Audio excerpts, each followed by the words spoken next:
এটা কি কোনোদিন সম্ভব নীলা? সামান্য একটা ব্যাংকের লেনদেনের মাধ্যমে পুরো ব্যাংকটা হ্যাক করে নেওয়া কোনো সাধারণ মানুষের পক্ষে সম্ভব না। যাই বলিস, এই হ্যাকারটা কিন্তু অনেক ট্যালেন্টেড। মাত্র একটা লেনদেন করেছে, এর মধ্যে পুরো ব্যাংকটা হ্যাক করে নিয়েছে। এটার পরে আরো ইন্টারেস্টিং বিষয়টা হচ্ছে পুরো টাকাটা নিয়ে গরিব মানুষদের মধ্যে বিলিয়ে দিয়েছে। এর কারণ কি? সে এত কষ্ট করে ব্যাংকটা হ্যাক করলো আর পুরো টাকাটাই দিয়ে দিল গরিব মানুষদের মধ্যে। ছেলেটা মনে হয় অন্য কোনো কারণে ব্যাংকটা হ্যাক করেছিল। ব্যাংকে মনে হয় কোনো মারাত্মক কাজ হচ্ছিল, সেজন্যই কাজটা করেছে। ছেলেটাকে ভালোই মনে হচ্ছে। দূর, কি বলিস?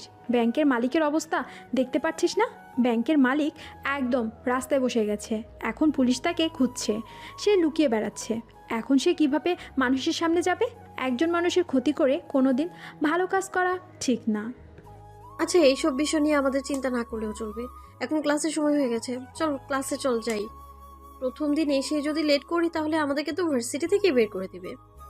হ্যাঁ, ঠিক বলেছিস, তাড়াতাড়ি চল, ক্লাসে যেতে হবে। তারা দুজন বসে বসে ঝালমুড়ি খাচ্ছিল। ভার্সিটির ক্যাম্পাসের পাশেই একটা লোক ঝালমুড়ি বিক্রি করেছিল। সেখান থেকে একটা কাগজে তাদেরকে ঝালমুড়ি দেওয়া হয়েছিল। সেই কাগজের মধ্যে একটা নিউজ এসেছে। সেই নিউজটা দেখে দুজনেই পড়ছিল। তখন এই বিষয়টা দেখতে পায়। এরপর রিয়া এবং নীলা দুজনেই ক্লাসে চলে যায়। তারা আজকে প্রথমবার ভার্সিটিতে এসেছে। কলেজ লাইফ থেকে দুজনেই খুব ভালো বন্ধু এবং দুজনেই একই ভার্সিটিতে চান্স পেয়েছে। যাওয়ার পর তারা দুজন বসেছিল। হঠাৎ করেই একটা ছেলে ক্লাসে ঢুকে ছেলেটার চোখে মোটা ফ্রেমের একটা চশমা দেখে মনে হচ্ছিল বুড়োদের চশমা। এটা দেখার পর ক্লাসে থাকা সব ছাত্রছাত্রীরা হাসতে শুরু করে। ছেলেটা তখন প্রফেসরের দিকে তাকিয়ে বলে, আসসালামু আলাইকুম স্যার, আমি কি ক্লাসে আইতে পারি? এই কথা শোনার পর ক্লাসে থাকা প্রফেসর পর্যন্ত হেসে ফেলে। যেখানে একটা ইংরেজি বিভাগের ক্লাসে এসে একটা ছেলে এইভাবে বলতে পারে, কেউ বিশ্বাস করতে পারছিল না। তখন প্রফেসর মজা করে ছেলেটার দিকে তাকিয়ে বলেন, এই জনাব, আপনি আইতে পারেন। এই কথা শোনার পর কয়েকজন ছাত্র হেসে ফেলে। সবাই তার দিকে তাকিয়ে আছে। ছেলেটা তখন ভেতরে আসে। ভেতরে এসে যখন বসতে যাবে একটা ছেলের পাশে, তখন সেই ছেলেটা বলে ওঠে, এই, তুই আমাদের পাশ থেকে সরে যা। তোর মতো একটা গ্রামের ছেলে আমার পাশে বসবে? তুই আমাকে চিনিস? আমি রিয়াদ চৌধুরী, আমার বাবা এই এলাকার একজন বিশিষ্ট ব্যবসায়ী। ছেলেটা তখন কোনো কথা না বলে পেছনের দিকে যেতে থাকে। যার কাছেই যাচ্ছিল ছেলেটাকে অপমান করে পরের সিটে যাওয়ার জন্য বলছিল। এভাবে দেখতে দেখতে রিয়ার সিটের কাছে চলে আসে। তো রিয়া কোনো আপত্তি করে না, ছেলেটা তার পাশে বসে। এরপর ক্লাস শুরু হয়। ছেলেটা খুব মনোযোগ দিয়ে ক্লাস করছিল। রিয়া বারবার তার দিকে তাকাচ্ছিল আগ্রহ নিয়ে। ছেলেটাকে জিজ্ঞেস করে, তুমি কোন এলাকা থেকে এসেছো আর এভাবে ভার্সিটিতে এসে কথা বলছো কেন? সবাই তোমাকে নিয়ে মজা করছে, সেটা কি তুমি বুঝতে পারছো না? ছেলেটা তখন রিয়ার দিকে তাকায়। কোনো কথা না বলে আবার চোখ ফিরিয়ে নিয়ে নিচের দিকে তাকিয়ে বলে, ওনারা কেন আমাকে নিয়ে মজা করতেছেন? আমি তো এটাই বুঝতে পারছি না। আমিও এখানে পড়াশোনা করতে এসেছি, তারাও এখানে পড়াশোনা করতে এসেছে। তারা কেন আমাকে এভাবে অপমান করলো? সেটা তুমি বুঝতে পারছো না। তুমি এখানে কয়েকদিন থাকো, এরপর সব বুঝে যাবে। তোমার নাম কি? আমার নাম নেহাল। আমি গ্রাম থেকে এখানে পড়াশোনা করার জন্য এসেছি। আসলে গ্রামে কোনো ইউনিভার্সিটি নেই, সেজন্য শহরে এসেছি পড়াশোনা করার জন্য। ও, ভালো কথা। তাহলে তুমি গ্রাম থেকে এসেছো। এসএসসি এইচএসসিতে কি পেয়েছো তুমি? এই কথা শোনার পর ছেলেটা রিয়ার দিকে তাকিয়ে মুচকি হেসে বলে, জি আলহামদুলিল্লাহ, আমি এইচএসসিতে A+ পেয়েছি এবং সেই কারণে এই ভার্সিটিতে চান্স পেয়েছি। আচ্ছা, এখন আর কোনো কথা বলবেন না। স্যার ক্লাস করাচ্ছেন, এজন্য মনোযোগ দিয়ে ক্লাস করেন। এই কথা বলার পর নিহাল খুব মনোযোগ দিয়ে ক্লাস করতে শুরু করে। প্রফেসর যে লেকচারগুলো দিচ্ছিল সে মাঝে মাঝে সেগুলো নোট করে রাখছিল। এটা দেখার পর রিয়ার অনেক আগ্রহ জাগে ছেলেটাকে নিয়ে জানার জন্য। কারণ কোনো সাধারণ ছেলে এরকম করবে না।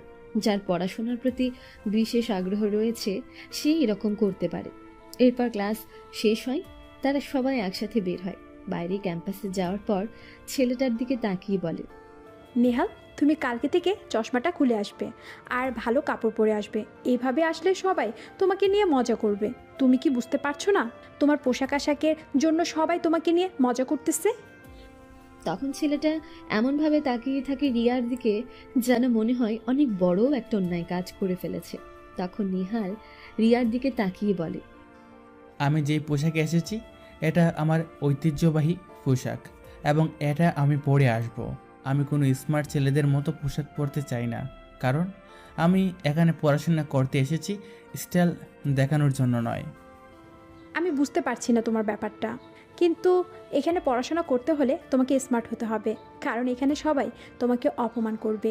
এই অপমান তুমি সহ্য করতে পারবে না।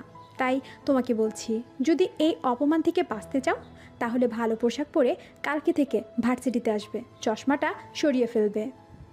আমি কিছুই করতে পারবো না। আমি যাই পোশাক পরে এসেছি এই পোশাকই পরে আসব। আমার কাছে এত টাকা পয়সা নেই যে আমি ভালো পোশাক কিনব।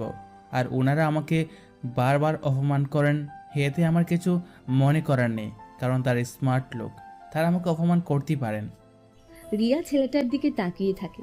ছেলেটার এরকম সহজ সরল ব্যবহার দেখে মুচকি হেসে নীলাকে নিয়ে ভার্সিটি থেকে চলে যায়। এরপর দুজন গাড়ি করে বাসায় ফিরে যায়।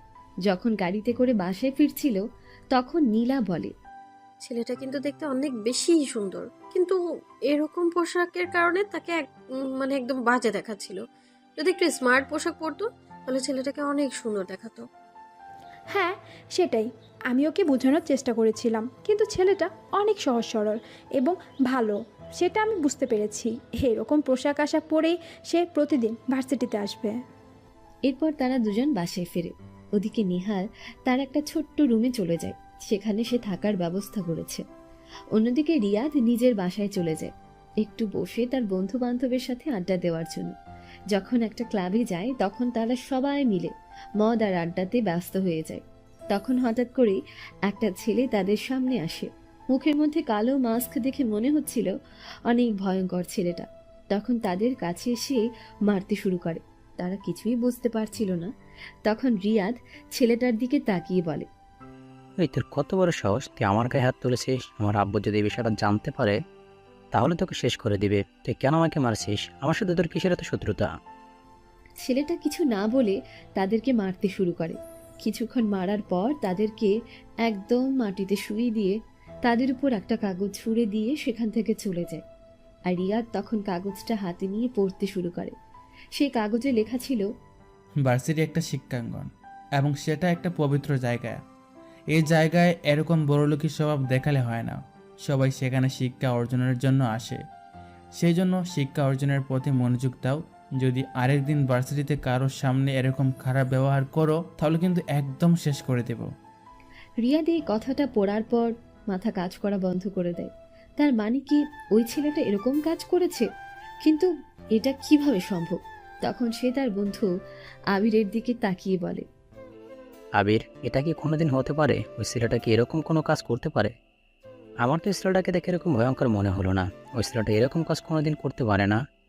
তার মানে অন্য কেউ আমাদেরকে মেরেছে। কে আমাদেরকে মারলো? হ্যাঁ দোস্ত, তুই ঠিক কথা বলেছিস। ওই ছেলেটা কোন দিন এই কাজ করতে পারে না, কিন্তু আমার মনে হচ্ছে আমাদের ক্লাসে এমন কেউ ছিল যে এসব কিছু দেখেছে এবং সে এই কাজ করেছে। কিন্তু কার এত বড় সাহস আমার গায়ে হাত দেয়? ওকে আমি শেষ করে দেবো যে করেই হোক। ওই ছেলেটাকে খুঁজে বের করতে হবে যে আমাকে মেরেছে, না হলে আমাকে ভার্সিটিতে ভয়ে ভয়ে থাকতে হবে। তাই আগে ওই ছেলেটাকে খুঁজে বের করতে হবে। কিন্তু ছেলেটাকে কিভাবে খোঁজ করে বের করবো? ছেলেটা এভাবে এসে আমাদেরকে মেরে দিয়ে চলে গেল, আমরা কিছুই করতে পারলাম না। আমরা দুজন লোক ছিলাম কিন্তু তাকে কিছুই করতে পারলাম না। সে আমাদের সবাইকে মেরে চলে গেল। আমি ওই ছেলেটাকে যে করেই হোক খুঁজে বের করবো। ওই ছেলেটা আমাকে মেরেছে, এই রিয়াদ চৌধুরীকে মেরেছে, ওকে আমি কিছুতেই ছাড়বো না। তারা দুজন তখন সেখান থেকে বেরিয়ে আসে, নিজেদের বাসায় চলে যায়। ওদিকে নিহাল নিজের রুমে বসে পড়াশোনা করছিল। পরের দিন যখন সে ভার্সিটিতে যায় তখন অন্যদিকে বিশাল একটা আলোড়ন সৃষ্টি হয়েছে, কারণ বিখ্যাত একটা ব্যাংকে আবারও হ্যাক হয়েছে, যেখানে ব্যাংক থেকে প্রায় 50 কোটি টাকা গায়েব হয়ে গেছে। কেউ এই হ্যাকারের ব্যাপারে কিছুই জানে না। ব্যাংকের মালিক প্রায় পাগল হয়ে পড়েছে এবং পুলিশ অনেক খোঁজাখুঁজি করেছে, কিন্তু কিছুতেই ওই ছেলেটাকে ধরতে পারছে না। কে ওই কাজটা করেছে। পুলিশ কমিশনার তখন সকল পুলিশ অফিসারকে এক জায়গায় ডেকে নিয়ে আসেন এবং তাদেরকে বোঝাতে শুরু করেন যে করেই হোক ওই ছেলেটাকে ধরতে হবে। ওই ছেলেটার নাম পর্যন্ত তারা কেউ জানে না, শুধু ছেলেটা হ্যাক করে বেড়াচ্ছে একের পর এক ব্যাংক, এবং সে এই টাকাগুলো নিয়ে গরিব মানুষদের মধ্য দিয়ে দিচ্ছে। কেন এরকম করছে, কী কারণে করছে, কিছুই বলছে না, শুধু একের পর এক হ্যাক করেই যাচ্ছে। আর হ্যাকিংয়ের পর একটাই কথা বারবার শুধু সেই জায়গায় ঘুরে বেড়ায়, রক, এই রক কোথা থেকে আসলো, কিভাবে আসলো, কেউ এই ব্যাপারে কিছুই জানে না। তখন পুলিশ ইন্সপেক্টর ইমরান তার সাথে কিছু পুলিশ অফিসার নিয়ে এক জায়গায় বসে এবং সে ইন্সপেক্টর রাফির দিকে তাকিয়ে বলে, রাফি, আমাদেরকে যে করেই হোক ওই রককে ধরতে হবে। কে এই রক, কোথা থেকে কাজগুলো করছে কিছু জানতে পারছি না। ওকে না ধরলে এভাবে একের পর এক ব্যাংক হ্যাক হয়ে যাবে, আমরা কিছুই করতে পারবো না। কিন্তু স্যার, আমরা ওকে কিভাবে ধরবো? ওর ব্যাপারে কোনো কিছু জানতে পারছি না।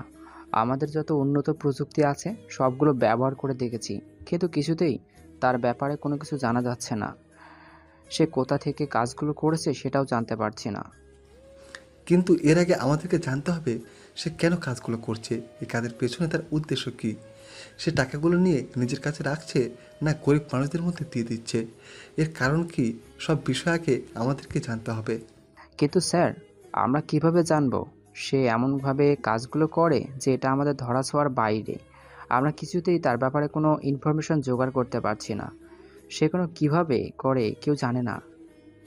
এটা নিয়ে তো আমিও চিন্তায় আছি। আমি কয়েকজন হ্যাকারের সাথে কথা বলেছি, সবাই এই বিষয় নিয়ে অনেক চিন্তিত, কারণ ছেলেটার হ্যাকিং সিস্টেম সম্পূর্ণ আলাদা। সে সম্পূর্ণ নতুন নিয়ম তৈরি করেছে এবং সে একা কাজগুলো করে, সেটা একটা আলাদা বিষয়। যদি ওর কোনো গ্রুপ থাকতো তাহলে তাদেরকে ধরা সহজ হতো। আশ্চর্য ব্যাপার, একটা ছেলে এতগুলো কাজ কিভাবে করতে পারে? এটা কোনো সাধারণ ছেলে নয়, অসম্ভব শক্তিশালী একটা ছেলে। কারণ একটা সাধারণ ছেলের পক্ষে এতগুলো ব্যাংক হ্যাক করা কোনোদিনও সম্ভব না। তখন তারা দুজন সেখানে বসে কথা বলছিল। হঠাৎ করেই তাদের ফোনে একটা কল আসে। কলটা থানার নাম্বার এসেছে, এজন্য রাফি কলটা রিসিভ করে। তখন ওপাশ থেকে একটা ছেলে বলে ওঠে, কি ব্যাপার, তোমরা আমাকে নিয়ে এত বেশি টেনশন করছো কেন? আমি তো কিছু বুঝতে পারলাম না। তোমরা আমাকে নিয়ে এত বেশি টেনশন করে কোনো লাভ নেই, কারণ তোমরা ইচ্ছা করলেও আমাকে ধরতে পারবে না যতদিন না পর্যন্ত আমি চাই। এই কথা শোনার পর রাফি বুঝতে পারে সে ছেলেটা কল করেছে। এই জন্য সে তাড়াতাড়ি করে ইমরানের কাছে কলটা দিয়ে দেয়। ইমরান তখন ফোনটা ধরে বলে, আচ্ছা, তুমি এই কাজটা কেন করছো সেটা আমাদেরকে একটু বলো। এই কাজের পেছনে কি তোমার কোনো আলাদা উদ্দেশ্য আছে? তুমি কি করতে চাইছো সেটা আমাকে বলো, না হলে আমরা পুলিশ ডিপার্টমেন্টের লোকজন অপমানিত হচ্ছি লোকজনের কাছে, আমরা কিছুই করতে পারছি না। আর আমরা যে তোমার ব্যাপারে কথা বলছি সেটা তুমি কীভাবে জানলে? তোমার মাথার ঠিক উপরে লক্ষ্য করো, ক্ষুদ্র মশার মতো একটা যন্ত্র আছে। এটা একই সাথে ক্যামেরা এবং মাইক্রোফোন উভয়ের কাজ করে। আবার এটা খোলা শুরু করে দিও না, এরকম অনেক আছে তোমার পুরো থানায়। পুলিশ অফিসার ইমরান, তুমি কিছুই করতে পারবে না যতদিন না পর্যন্ত আমি নিজে ধরা না দিই, কারণ আমাকে ধরা অসম্ভব। আমি কোনো খারাপ কাজ করছি না, এটা শুধু জেনে রাখো। যেটা হচ্ছে সেটা দেখে যাও, আর আমাকে নিয়ে এত বেশি চিন্তা করো না। দেখো, তোমাকে আমরা সুযোগ দিচ্ছি, তুমি যদি আত্মসমর্পণ করো তাহলে তোমাকে কোনো শাস্তি দেওয়া হবে না, কিন্তু যদি আত্মসমর্পণ না করো তাহলে কিন্তু তোমাকে ধরলে ভয়ঙ্কর শাস্তি দেওয়া হবে। আমাকে ধরবে, তাও আবার তোমাদের মতো পুলিশ অফিসার? এটা কোনোদিনও সম্ভব না। এটা তোমাদের একটা স্বপ্ন থেকে যাবে, কোনোদিনও আমাকে ধরতে পারবে না। যেদিন আমি ইচ্ছা করে তোমাদের হাতে ধরা দিব সেদিন তোমরা আমাকে ধরতে পারবে। এর আগে তোমরা শুধু আমার কাজ দেখে যাবে, কিন্তু আমাকে ধরতে পারবে না, কারণ আমি আমার উদ্দেশ্য সফল করা পর্যন্ত আমার কাজ বন্ধ করব না। আমরা তো তোমার উদ্দেশ্যের কথা জানতে চাচ্ছি, তুমি কেন এই কাজগুলো করছো সেটা যদি আমাদেরকে ক্লিয়ার করে বলতে তাহলে আমরা মানুষের সামনে, মিডিয়ার সামনে কথাটা বলতে পারতাম। কিন্তু এখন আমরা অসহায়ভাবে শুধু তোমাকে খুঁজে বেড়াচ্ছি, আমাদের নিজেদের অপমান হচ্ছে, সেটা কি তুমি বুঝতে পারছো না? আমার উদ্দেশ্যগুলোর মধ্যে এরকম একটা উদ্দেশ্য আছে যে আমি পুলিশের লোকদেরকে অপমানিত করব, কারণ আমি একদিন গিয়েছিলাম পুলিশ অফিসারের কাছে সাহায্যের জন্য, কিন্তু সে আমাকে সাহায্য করেনি, উল্টো আমাকে অবহেলা, অপমান করে বের করে দিয়েছে থানা থেকে। কোন পুলিশ অফিসার তোমার সাথে এরকম করেছে সেটা আমাকে বলো। আমরা সেই পুলিশ অফিসারের বিরুদ্ধে ব্যবস্থা নেব। কিন্তু একজন পুলিশ অফিসারের কারণে পুরো পুলিশ ডিপার্টমেন্টকে লজ্জিত করবে, এটা কিভাবে হতে পারে? আমি শুধু পুলিশ ডিপার্টমেন্ট নয়, এই শহরে যত বড় বড় লোকজন আছে সবাইকে অপমানিত করব। কারণ আমার বিরুদ্ধে যে একবার লাগতে শুরু করে তাকে আমি ছেড়ে দিই না, তার ভয়ঙ্কর শাস্তি হয়। কিন্তু এই কাজগুলো করার পেছনে তোমার কোন উদ্দেশ্য আছে সেটা আমাদেরকে বলো, না হলে তো আমরা জানতেই পারবো না। আমরা বারবার অপমানিত হব। আমাদের উপর চাপ সৃষ্টি করা হচ্ছে তোমাকে ধরার জন্য, কিন্তু আমরা তোমাকে ধরতে পারছি না। আমি এই ব্যাপারে কোনো কথা বলতে চাই না ইমরান। যখন সময় আসবে তুমি সব কিছু জেনে যাবে। এই পর্যন্ত তুমি থাকো আর সামনে এগিয়ে যাওয়ার চেষ্টা করো না, কারণ সামনেগুলো তোমাকে মৃত্যুর মুখে ঢলে পড়তে হবে। বলি ছেলেটা ফোন রেখে দেয়। ইমরান কি করবে কিছুই বুঝতে পারছে না। এখন যে করেই হোক ছেলেটাকে ধরতে হবে, কিন্তু সে কিভাবে ধরবে? তখন সে রাফির দিকে তাকায়। রাফি তখন বলে, স্যার, আমাদের মনে হয় এখন থেমে থাকার দরকার, কারণ ছেলেটা তার উদ্দেশ্য সফল না করা পর্যন্ত থামবে না। তাকে আমরা থামাতে পারবো না। তাই আমরা এমনি এমনি তার পেছনে ঘুরে নিজেদের সময় এবং জীবন নষ্ট করার কোনো মানেই হয় না। তুমি কি পাগল হয়ে গেছো রাফি? আমরা থেমে যাব এর মানে কি? আমরা যদি ছেলেটাকে ধরতে না পারি তাহলে আমাদের চাকরি চলে যাবে। আর আমরা জনগণের দায়িত্ব নিয়ে বসে আছি। তাদের দায়িত্বে সঠিকভাবে পালন করতে না পারলে আমরা জনগণের কাছে কি জবাব দিব? এরপর তারা দুজন বিভিন্ন আলোচনা করতে শুরু করে। ওদিকে সেই কালো মাস্কওয়ালা ছেলেটা শুধু হাসছে, কারণ তার জীবনে এক ভয়ঙ্কর ঘটনা ঘটে গেছে। তার সেই ঘটনা যে কোনো মানুষের চোখে জল এনে দেবে। ওদিকে প্রতিদিন একের পর এক ব্যাংক সে হ্যাক করছে, কিন্তু কেন ব্যাংকগুলোর উপর তার এত শত্রুতা সেটাই কেউ বুঝতে পারছে না।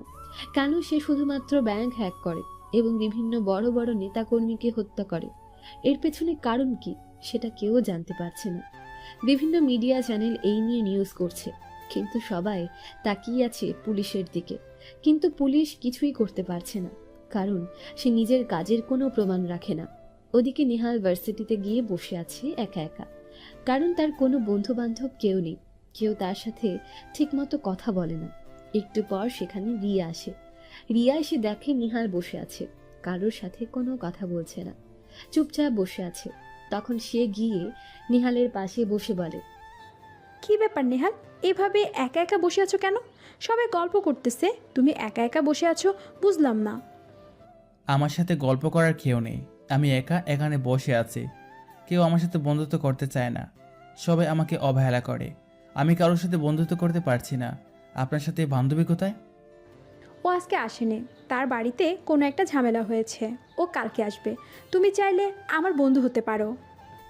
নেহাল তখন মেয়েটার দিকে তাকায়। এত সুন্দরী একটা মেয়ে তার সাথে বন্ধুত্ব করবে, এটা সে ভাবতেই পারছে না। আর সে মেয়েদের থেকে একটু দূরে দূরে থাকার চেষ্টা করে, তার কারণ তার এসব পছন্দ না। তখন সে তার দিকে তাকিয়ে বলে, আপনার মতো একটা সুন্দরী মেয়ে আমার সাথে বন্ধুত্ব করবে, এটা কিভাবে হতে পারে? আপনি কি আমার সাথে মজা করছেন? সবার মতো আমাকে নিয়ে তামাশা করতেছেন? নেহাল, তুমি আমাকে ভুল বুঝছো। আমি অন্যদের মতো না, আমি তোমার সাথে সত্যি বন্ধুত্ব করতে চাচ্ছি। তুমি পড়াশোনায় ভালো এবং ভালো ছেলে, তুমি আমার সাথে বন্ধুত্ব করতে পারো। আমি সত্যি তোমার সাথে বন্ধুত্ব করতে চাই। বলে রিয়া হাত বাড়িয়ে দেয়। নেহাল কিছু বলতে পারছে না, সে চুপচাপ হাত মিলায়।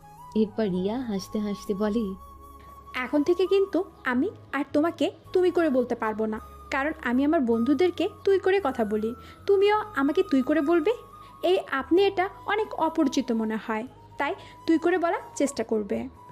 এটা আমি পারবো না। দরকার হয় তোমাকে তুমি বলে ডাকবো, কিন্তু তুই করে বলতে পারবো না, কারণ এটা আমার সাথে যায় না।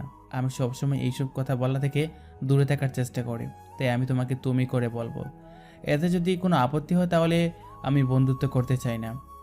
আচ্ছা ঠিক আছে, কোনো সমস্যা নেই, তাহলে আমিও তোমাকে তুমি করে বলবো, আমি তুই করে বলবো না, ঠিক আছে? নেহাল কোনো কথা বলল না। এরপর দুজন ক্লাসে চলে গেল। ক্লাসে যাওয়ার পর ক্লাসে বসে আছে, তখন সেখানে রিয়াদ এবং তার বন্ধুরা সবাই আসলো। সবাই নেহালের দিকে তাকিয়ে আছে, কিন্তু নেহাল কারো দিকে তাকাচ্ছে না, মাথা নিচু করে বসে আছে। তখন আবির এসে বলে, এই তোর কত বড় সাহস! কালকে তোকে অপমান করেছিলাম বলে তুই লোক পাঠিয়েছিস আমাদেরকে মারার জন্য। বল, তোকে কে সাহায্য করছে? আমাকে নাম বল, না হলে তোকে একদম শেষ করে দেব। এই কথা শোনার পর নিহাল হতভম্ব হয়ে তাদের দিকে তাকায়। রিয়াও কিছু বুঝতে পারছে না, সবার দিকে তাকাচ্ছে। তখন রিয়াদ এগিয়ে এসে বলে, আমাদের সামনে একদম অভিনয় করার চেষ্টা করবি না। আমাদের সামনে অভিনয় করার চেষ্টা করলে একদম মেরে ফেলবো। কালকে তুই লোক পাঠিয়েছিস আমাদেরকে মারার জন্য। একটা ছেলেকে আমাদেরকে মেরে চলে এসেছে শুধুমাত্র তোকে অপমান করার কারণে। বল, তোকে কে সাহায্য করেছে? তুই আমাদেরকে মারতে পারবি না সেটা আমি জানি, কিন্তু তুই কার সাহায্য নিয়ে এসেছিস সেটা আমাকে বল, না হলে তোকে শেষ করে দিব। কি বলছেন আপনারা? আপনাদেরকে আমি লোক পাঠিয়ে মারবো এত বড় সাহস আমার কিভাবে হলো? আমি এখানে কালকে প্রথম আসলাম, কালকে এসে আপনাদের সাথে লাগবো এত বড় সাহস আমার হতে পারে? আপনারা কি আমাকে দেখে এরকম ভাবতেছেন? আমি জানি না কে আপনাদেরকে মেরেছে। তখন রিয়া রিয়াদের দিকে তাকিয়ে বলে, আমারও এরকমই মনে হচ্ছে রিয়া, তোর সাথে হয়তো অন্য কারো শত্রুতা ছিল, সেই জন্য তোকে মেরেছে। তুই এখন ওর কথা এসে বলতেছিস ও কিভাবে কাউকে দিয়ে তোকে মারাবে? ওর কারোর সাথে তেমন পরিচয় নেই। আজকের মতো তোকে ছেড়ে দিলাম। যদি অন্য কোনো দিন তোর কথা বলে কি আমাদেরকে মারে, তাহলে কিন্তু তোকে শেষ করে দিব। আমাদেরকে স্পর্শ করে এত বড় সাহস এই ভার্সিটির কারণেই, আর তোর কথা বলে আমাকে মেরেছে। বলে রিয়াদ সেখান থেকে রাগ করে চলে যায়। রিয়া কি বলবে কিছুই বুঝতে পারছিল না। নিহাল মন খারাপ করে ফেলেছে। এটা দেখার পর কিছুক্ষণ রিয়া চুপচাপ থাকে। এরপর ক্লাস শুরু হয়। ক্লাস শেষ হওয়ার পর রিয়া বলে, নেহা চলো আমরা দুজন ঘুরতে যাই। এভাবে তোমার মন খারাপ দেখতে আমার একদমই ভালো লাগছে না। চলো আমরা দুজন কোথাও থেকে ঘুরে আসি। নিহাল তখন রিয়ার দিকে তাকালো।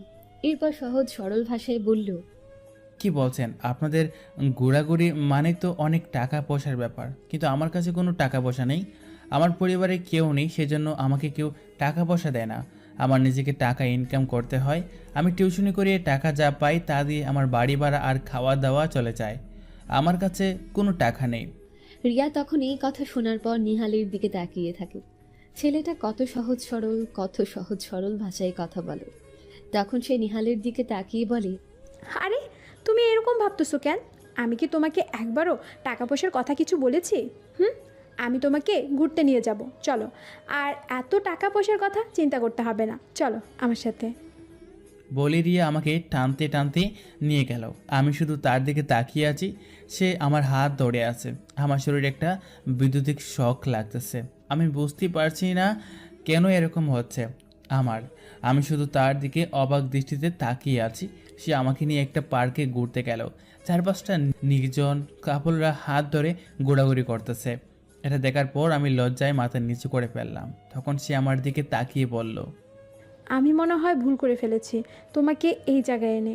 এই জায়গাটা তোমার জন্য কমফোর্টেবল নয়। চলো আমরা অন্য কোনো জায়গায় চলে যাই, এখানে থাকার কোনো দরকার নেই।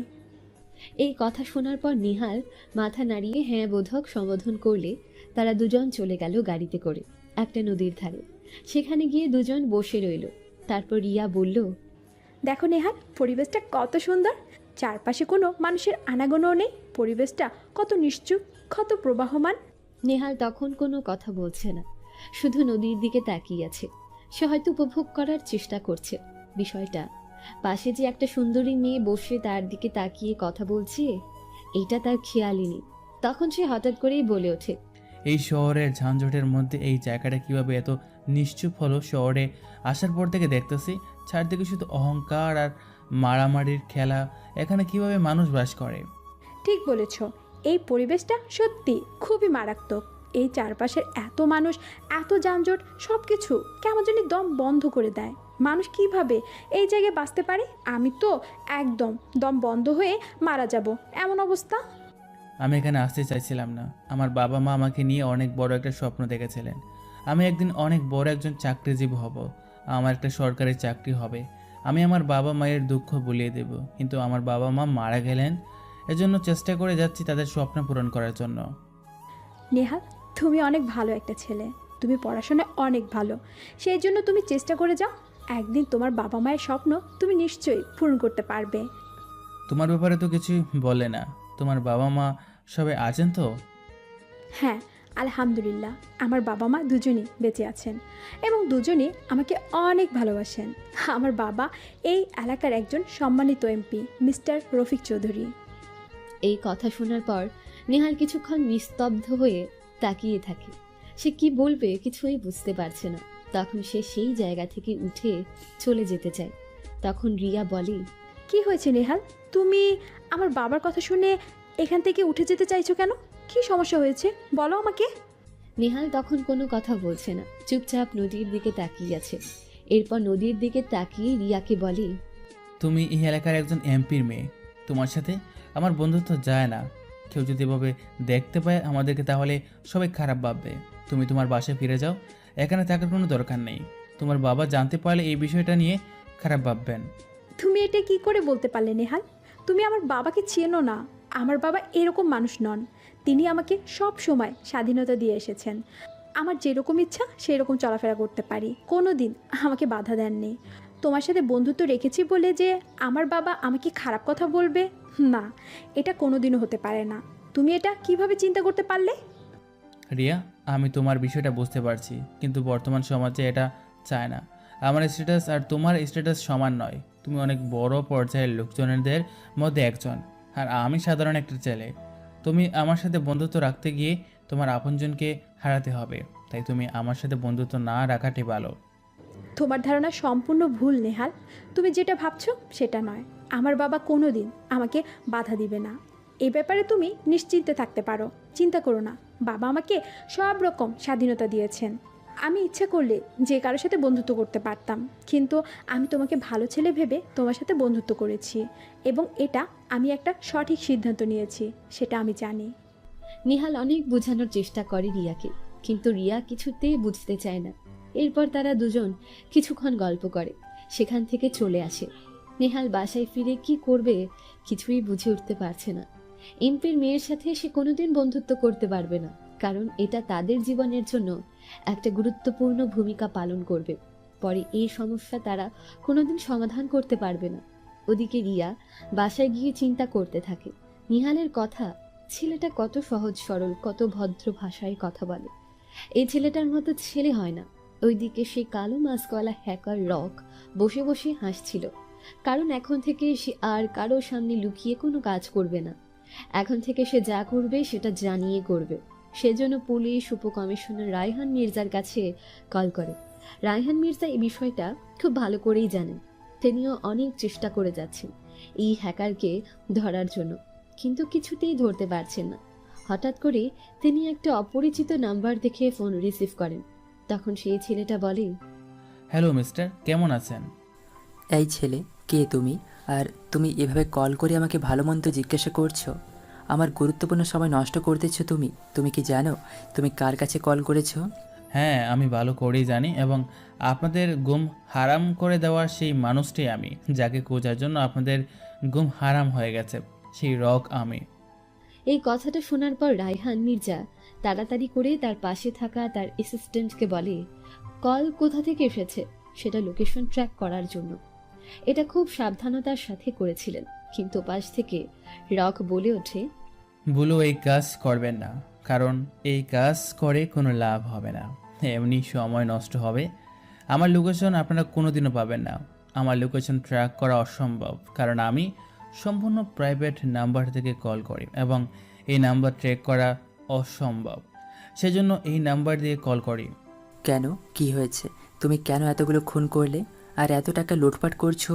এগুলোর পেছনে তোমার উদ্দেশ্য কি সেটা আমাদেরকে ক্লিয়ার করে বলো, না হলে কিন্তু আমরা ধরে ফেললে একদম শেষ করে দেব। তুমি কি জানো না এখন তোমাকে ধরলে তোমার একটাই শাস্তি হবে, সেটা হচ্ছে ফাঁসি। যদি ফাঁসির ভয় পেতাম তাহলে কি এই কাজ করতে পারতাম? অফিসার, আমি ফাঁসির ভয় পাই না। আমি শুধু আমার কাজটা করে যাব। যেদিন আমার কাজ শেষ হয়ে যাবে সেদিন আমি সব কিছু বন্ধ করে দেব। কিন্তু যতদিন না পর্যন্ত আমার কাজ শেষ না হচ্ছে ততদিন পর্যন্ত কেউ আমাকে ধরতে পারবে না। কিন্তু আমি বুঝতে পারছি না তোমার উদ্দেশ্যটা কি। তুমি কেন এই কাজ করছো সেটা তো বলো। আমার উদ্দেশ্য খুব তাড়াতাড়ি জানতে পারবেন, কিন্তু এর আগে আপনার কাছে একটা ফটো পাঠিয়েছি। এই ফটোটা চেক করুন। এই লোকটাকে আমি এখন মেরে ফেলবো, পারলে লোকটাকে বাঁচিয়ে দেখান।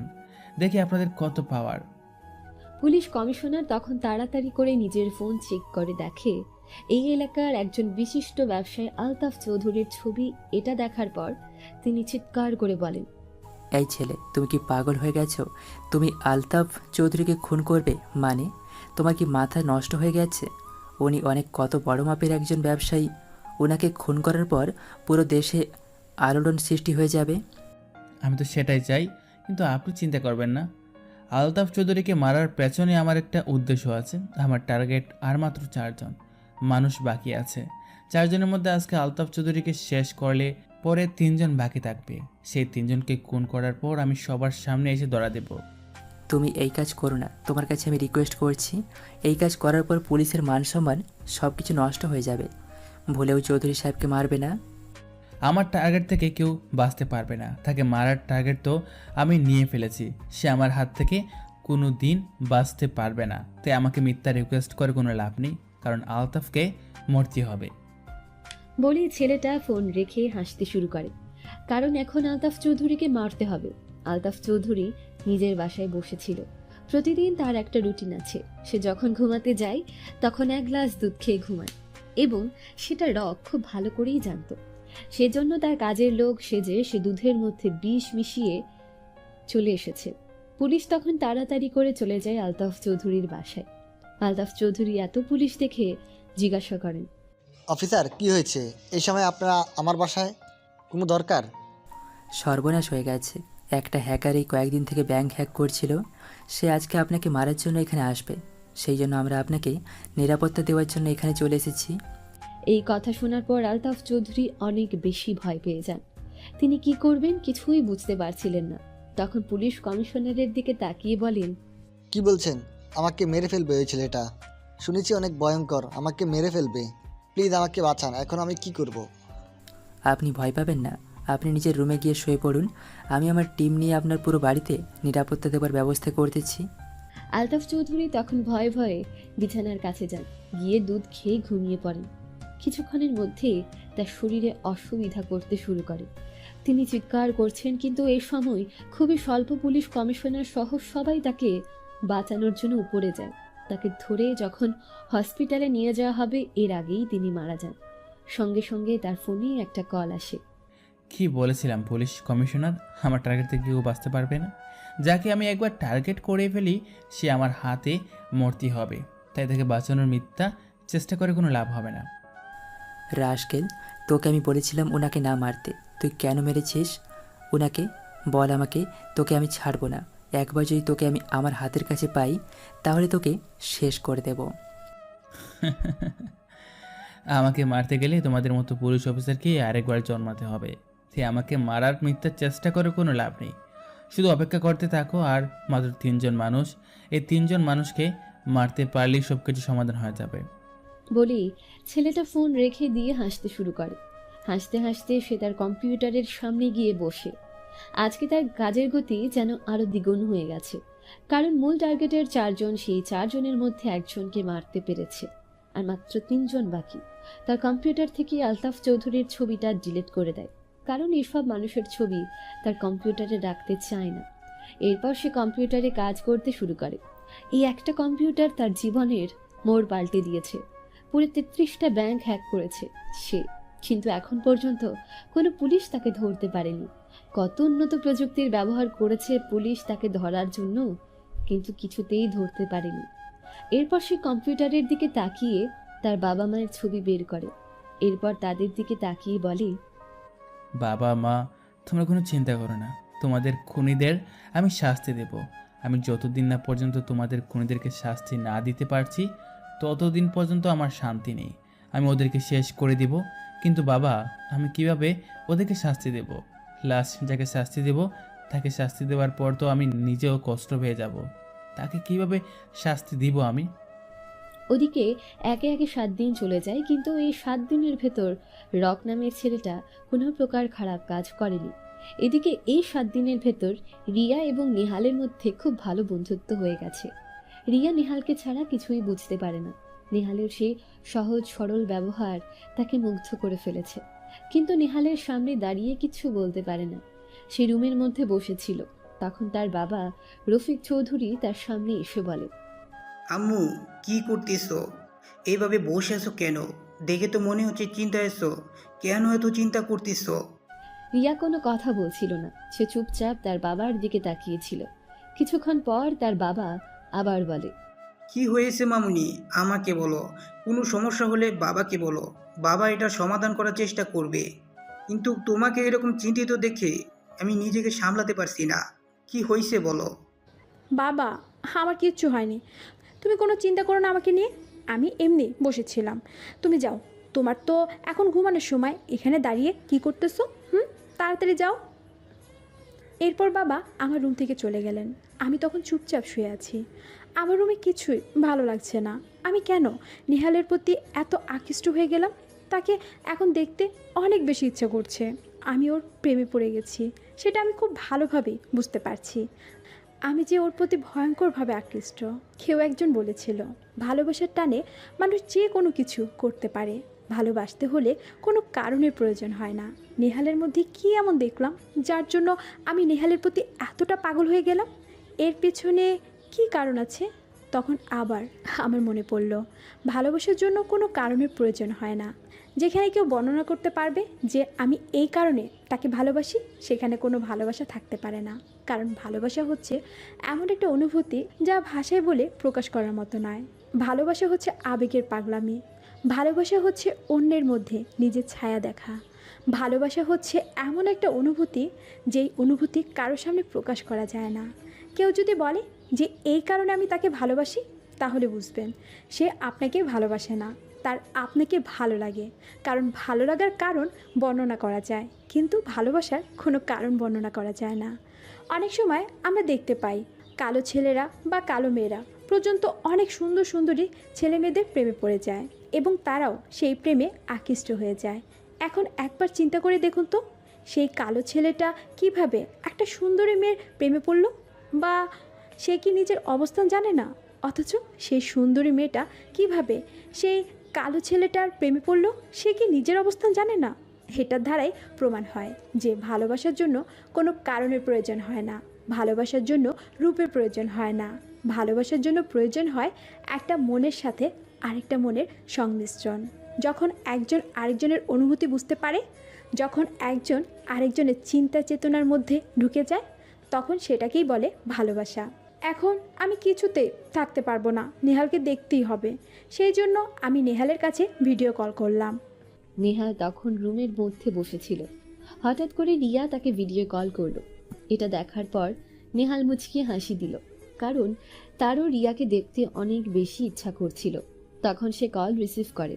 কল রিসিভ করতে রিয়া কোনো কথা না বলে শুধু তার দিকে তাকিয়ে আছে।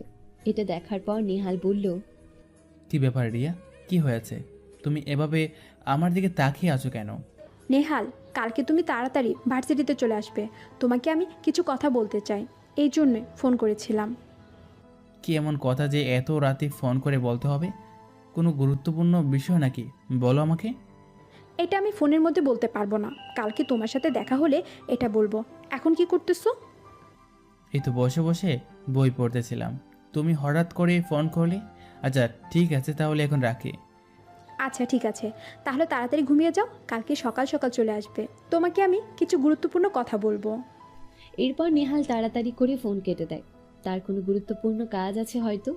ওদিকে রাতের বেলা রক ভয়ঙ্কর একটা কাজ করে ফেলেছে। পুলিশ কমিশনারকে এত বেশি দৌড়িয়েছে, পুলিশ কমিশনার তার জীবনে কোনো অপরাধীকে ধরতে এত বেশি কষ্ট করেনি। দেশের সুনামধন্য আরও দুজন বিজনেসম্যান, তাদের দুজনেরই খুন হয়ে গেছে রাতের বেলা। যখন রায়হান মির্জা নিজের কাজ শেষ করে ঘুমানোর প্রস্তুতি নিচ্ছিলেন, তখন হঠাৎ করে তার কাছে কল আসে। কি ব্যাপার, আমাকে শান্ত দেখে আপনারাও শান্ত হয়ে গেছেন? আপনাদেরকে তো আসল খবরই দেই নাই। আজকে দুইটা খুন একসাথে হবে। দেশের সবচেয়ে বড় দুজন বিজনেসম্যান শরীফুল ইসলাম এবং খালেদুর রহমানকে খুন করব, তাই প্রস্তুত হয়ে নিন। এই ছেলে, তুমি কিন্তু তোমার কাজের মাত্রা দিন দিন বাড়াচ্ছ। তুমি কি বুঝতে পারছো না তোমার কি শাস্তি হবে? তুমি কেন এরকম কাজ করতেছ? তোমাকে বারবার আমি নিষেধ করতেছি। আর যদি কোনো খারাপ কাজ করো তাহলে কিন্তু তোমাকে সারা জীবন পস্তাতে হবে। কমিশনার, আমি তোমাকে শুধু জানানোর জন্য কল করেছি, অন্য কোনো কারণে কল করিনি। তাই এটা জেনে রাখো, কারণ আমার লাস্ট টার্গেট হবে আরও ভয়ঙ্কর। তাই সেটার জন্য প্রস্তুত হয় না, কারণ সেই দিন হবে আরও ভয়ঙ্কর। আর আজকে তোমাদেরকে দৌড়াতে হবে না, কারণ আমি অনেক চিন্তা করে দেখলাম তোমাদেরকে শুধু শুধু কষ্ট দিয়ে লাভ নেই, কারণ তাদের দুজনকে অলরেডি আমি ধরে নিয়ে এসেছি। দেখো, তুমি যেটা করছো সেটা খুবই খারাপ একটা কাজ। তোমার কি প্রয়োজন সেটা আমাকে বলো। টাকা পয়সা সম্মান যা বলবে সব কিছু আমি সরকারের পক্ষ থেকে তোমাকে ব্যবস্থা করে দেব। এরপরেও তুমি এই কাজ করবে না, কারণ এই কাজ করতে গেলে আমাদের দেশের অনেক বড় ক্ষতি হয়ে যাবে। তারা দুইজন দেশের অর্থনৈতিক সচ্ছলতার ক্ষেত্রে বিরাট ভূমিকা পালন করছে। আমি এত কিছু বলার জন্য কল করিনি কমিশনার, তাই এত কিছু আমাকে বুঝিয়ে কোনো লাভ নেই। আমি যে সিদ্ধান্ত নিয়ে ফেলেছি সেই সিদ্ধান্ত সবসময় চালু রাখবো, তাই কোনো চিন্তা করো না। তাদের দুজনের মৃত্যুর সংবাদ সকালে পেয়ে যাবে। বলে সে ফোনটা রেখে দেয়। এরপর শুরু হয় সেই দুই ব্যবসায়ীর উপর ভয়ঙ্কর নির্যাতন, যেটা কোনো সাধারণ মানুষের পক্ষে সম্ভব নয় সহ্য করা। রক নামের সেই হ্যাকার একটা লাঠি নিয়ে আসে এবং সেই লাঠিটা তাদের দুজনের গলায় বেঁধে এমনভাবে আটকে রাখে যেন তারা দুজন নড়াচড়া করতে না পারে, এবং তাদের পিঠে লোহার গরম রড লাগাতে শুরু করে। তখন সেই দুই ব্যবসায়ী চিৎকার করতে থাকে, কিন্তু নাড়াচাড়া করতে পারছিল না। তাদের দুজনকে এভাবেই নির্মমভাবে হত্যা করার পর সেই হ্যাকার রক তাদের সামনে দাঁড়িয়ে চিৎকার করে বলে, কি ভেবেছিস এটাই শেষ? আরে ভয়ঙ্কর শাস্তি পেতে হবে তোদের 8 জনকে। তোরা 4 জন মিলে আমাকে শেষ করে দিয়েছিস, আমার পরিবার শেষ করে দিয়েছিস, তোদেরকে আমি ছাড়বো না। ওদিকে পরের দিন সকালে তাড়াতাড়ি করে ভার্সিটিতে চলে আসে রিয়া, কারণ আজকে যে করেই হোক নিহালকে বলতে হবে তার ভালোবাসার কথা। আসার পর সে বসেছিল, এখনো নিহাল ভার্সিটিতে আসেনি। সেজন্য ফেসবুক স্ক্রল করতে শুরু করে। হঠাৎ করেই তার সামনে চলে আসে একটা ভয়ঙ্কর নিউজ, যেখানে বলা হয়েছে তার বাবার 2 ব্যবসায়ী বন্ধুকে খুন করা হয়েছে। এমন ভয়ঙ্করভাবে কে খুন করলো? তখন সে দেখতে পায় সে যে হ্যাকারের কাহিনী পড়ছিল সে হ্যাকার খুন করেছে।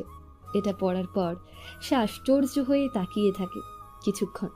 তখন পাশে এসে নিহাল এসে দাঁড়ায়। আমি ভার্সিটিতে আজকে একটু তাড়াতাড়ি চলে এসেছি, কারণ রিয়া বলেছে তাড়াতাড়ি আসার জন্য। সে কিছু একটা বলতে চায়, কিন্তু সে কি বলতে চাইবে তা মোটামুটি একটা ধারণা আমার হয়ে গিয়েছিল। আর তার এই কয়েকদিনের ব্যবহারে এরপরও তার সামনে গিয়ে দাঁড়ালাম, তখন দেখলাম সে কিছু একটা মনোযোগ দিয়ে পড়তেছে। আমাকে দেখে সে আমার দিকে তাকালো, তাকিয়ে মুচকে হাসলো।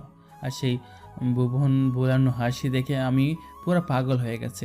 তখন সে আমার দিকে তাকিয়ে বলল, আমি তোমাকে কিছু কথা বলতে চাই নেহাল। কথাগুলো তোমাকে আমি বলার চেষ্টা করেছিলাম 2-3 দিন ধরে, কিন্তু কিছুতেই বলতে পারছিলাম না, কারণ এই কথাগুলো বলতে গিয়ে বারবার আমি আটকে যাচ্ছিলাম। কি এমন কথা রিয়া যে তুমি আমাকে বলতে পারছো না? তুমি আমাকে বলো, কি বলতে চাও? আমি জানি না নেহাল, তুমি এই কথাটা শোনার পর কী মনে করবে, তবে আমার মনে হচ্ছে আমি তোমাকে ভালোবেসে ফেলেছি। তোমাকে নিয়ে আমি সব সময় চিন্তা করি, তোমাকে ছাড়া কোনো কিছু ভাবতেই পারি না। আমার সব চাহিদা, সব আকর্ষণ জুড়ে তুমি আছো। এই কথা শোনার পর আমি তার দিকে তাকালাম। সে আমার দিকে অনেক আগ্রহ নিয়ে তাকিয়ে আছে। আমি তখন তার দিকে তাকিয়ে বললাম, তুমি কি পাগল হয়ে গেছো? তুমি এটা কিভাবে বলতে পারলে? তুমি আমাকে ভালোবাসো? মানে আমাদের এই সম্পর্ক কোনোদিনও সম্ভব নয়, কারণ সামনে অনেক বিপদ আছে। আমি তোমার সাথে সব বিপদে একসাথে থাকতে চাই। আমি তোমাকে সত্যিই ভালোবাসি। তোমার প্রেমে আমি পাগল হয়ে গেছি। তুমি প্লিজ আমাকে ফিরিয়ে দিও না। আমি তোমাকে অনেক বেশি ভালোবাসি। তোমাকে এই কথাটা বলার জন্য এখানে এসেছি। বিশ্বাস করো, আমি এক ফোঁটাও মিথ্যে কথা বলছি না। আমি তখন কি বলবো কিছুই বুঝতে পারছি না। কিছুক্ষণ তার দিকে তাকিয়ে থাকলাম, কারণ তার সাথে আমার সম্পর্ক হওয়াটা স্বাভাবিক নয়। আমি তখন তার দিকে তাকিয়ে বললাম, দেখো আমি তোমাকে এখন কিছু কথা বলবো। এই কথাগুলো শোনার পর তুমি কি মনে করবে সেটা আমি জানি না, তবে আমি যেটা বলবো এটা শোনার পর হয়তো তুমি আমার সাথে সম্পর্ক নাও রাখতে পারো। তবে শুনে রাখো, আমি যে কথাগুলো বলবো তা আগে শুনতে হবে, এরপর যে কোনো কথা বলতে হবে। এর আগে কোনো কথা বললেই কিন্তু সমস্যা। আচ্ছা ঠিক আছে নেহাল, এখন তুমি যা বলবে আমি সব কিছু শুনবো, কিন্তু তুমি আমাকে ফিরিয়ে দিও না। আমি তোমাকে সত্যি ভালোবেসে ফেলেছি। তোমার এই সহজ সরল ব্যবহারের পিছনে একটা মায়া আছে, সেই মায়ায় আমি পড়ে গেছি। আমি যে কথাগুলো বলবো সে কথাগুলো শোনার পর তোমার সব মায়া কেটে যাবে, তুমি আমাকে ঘৃণা করতে শুরু করবে। কিন্তু আমি তোমাকে শুধু একটা কথাই বলতে চাই, আমি যতটা কথা বলবো একটা কথাও মিথ্যা নয়, এটা আমার জীবনের সাথে জড়িত। আমি যখন ভার্সিটিতে ঢুকছিলাম তখন দেখলাম বসে বসে একটা নিউজ পড়ছিলে। এই নিউজটা হচ্ছে একজন ভয়ঙ্কর হ্যাকারের কথা। তবে তুমি জেনে রাখো, তুমি আমাকে যেরকম দেখছো আমি সেরকম না। তুমিও তো আমাকে গ্রামের একটা সহজ সরল ছেলে ভাবছো, কিন্তু আমি আজ থেকে প্রায় 4 বছর আগে এই শহরে এসেছি। কি বলছো নেহাল? তুমি 4 বছর আগে শহরে এসেছো, কিন্তু তুমি এমনভাবে সবার সামনে থাকতে কেন? দেখে তো মনে হতো তুমি নতুন শহরে এসেছো। এই জন্যই আমি বললাম তুমি আমার কথা শোনার আগে কোনো কথা বলবা না। আমি কথা শেষ করি, এরপর কথা বলবে, তাতে তুমি বুঝতে পারবে বিষয়টা। তোমাকে একটা ছোট্ট গল্প বলি। একটা সহজ সরল গ্রামের ছেলে, তার বাবা একজন কৃষক এবং মা একজন গৃহিণী। ছেলেটার ছোটোবেলা থেকেই নতুন জিনিস শেখার প্রতি অনেক আগ্রহ। সে নতুন যে কোনো জিনিস দেখার পর সেটা আয়ত্ত করার চেষ্টা করত, এবং যতক্ষণ পর্যন্ত সেটা না পারতো ততক্ষণ পর্যন্ত সে বসে থাকতো না। এভাবে দেখতে দেখতে তার বয়স যখন 17 বছর হয় তখন তার মধ্যে আলাদা একটা পরিবর্তন শুরু হয়। তার বাবা অনেক কষ্ট করে পরিবার চালাতেন, কিন্তু ছেলের শখ সবসময় পূরণ করার চেষ্টা করতেন। তখন একদিন সকালে গিয়ে তার বাবাকে বলল, বাবা আমার একটা কম্পিউটার লাগবে, তুমি আমাকে যে করেই হোক একটা কম্পিউটার কিনে দাও, না হলে আমি কিছুই খাবো না, তোমরা আমাকে একটা কম্পিউটার কিনে দাও। তখন গ্রামের লোকেরা কম্পিউটার বলতে কি জিনিস সেটাই ঠিকমতো জানতো না। তারা ভাবতো কম্পিউটার হয়তো গ্রামের মানুষের জন্য নয়, এগুলো শহরের মানুষদের জন্য বানানো হয়েছে। তখন তার বাবা তাকে বলেছিল, না বাবা, এটা আমাদের জন্য নয়, এটা শহরের শিক্ষিত লোকজন চালাবে। আমরা গ্রামের সাধারণ মানুষ, আমরা কম্পিউটার দিয়ে কি করব? আর তুমি এই বয়সে কম্পিউটার দিয়ে কি করবে? বাবা তোমাকে আমি যেটা বলেছি সেটা শোনো। তোমাকে বলেছি কম্পিউটার কিনে দেওয়ার জন্য। যদি কম্পিউটার কিনে না দাও তাহলে কিন্তু আমি পড়াশোনা সব কিছু বাদ দিয়ে দেবো। আমি আর কোনো কাজ করবো না, খাবার খাবো না, আমি মরে যাব। এই কথা শোনার পর ছেলেটা কি বলবে কিছু চিন্তা করতে পারছিল না। নিজের ছোটো ছেলেটার শখ মেটানোর জন্য বাবা অনেক কষ্ট করতে শুরু করেন, এবং কষ্ট করার পর টাকা জমিয়ে মহাজনের কাছ থেকে ধার নিয়ে একটা কম্পিউটার কেনার টাকা জমান। কিন্তু পরক্ষণেই তার মা অসুস্থ হয়ে পড়েন এবং তার চিকিৎসার জন্য সব টাকা খরচ হয়ে যায়। তখন ছেলেটার অনেক মন খারাপ হয়। এটা দেখার পর তার বাবা নিজেকে শান্ত রাখতে পারছিলেন না। সেজন্য তিনি গ্রামের একজন লোকের সহযোগিতায় শহরের একটা ব্যাংক থেকে কৃষি ঋণ গ্রহণ করেন। এটার মাধ্যমে তিনি তার ছেলেকে একটা কম্পিউটার কিনে দেন। ছেলেটা কম্পিউটার পাওয়ার পর অনেক বেশি খুশি হয় এবং সারাদিন এটার পেছনে পড়ে থাকতো। বিভিন্ন জিনিস নতুন জানলো। ছেলেটার নতুন জিনিস শেখার প্রতি অনেক আগ্রহ ছিল, কিন্তু ওদিকে তার বাবা অনেক বেশি কষ্ট করে সে টাকা পরিশোধ করার জন্য এবং সেটা পরিশোধ করে দেন। কিন্তু ছেলেটার বাবা জানতেও পারেনি যে ওই ব্যাংকের লোকেরা তার সাথে বেইমানি করেছে। গ্রামের সহজ সরল মানুষ থেকে তার কাছ থেকে দ্বিগুণ সুদ গ্রহণ করছিল, কিন্তু তিনি অসহায়ভাবে সেগুলো পরিশোধ করে যাচ্ছিলেন।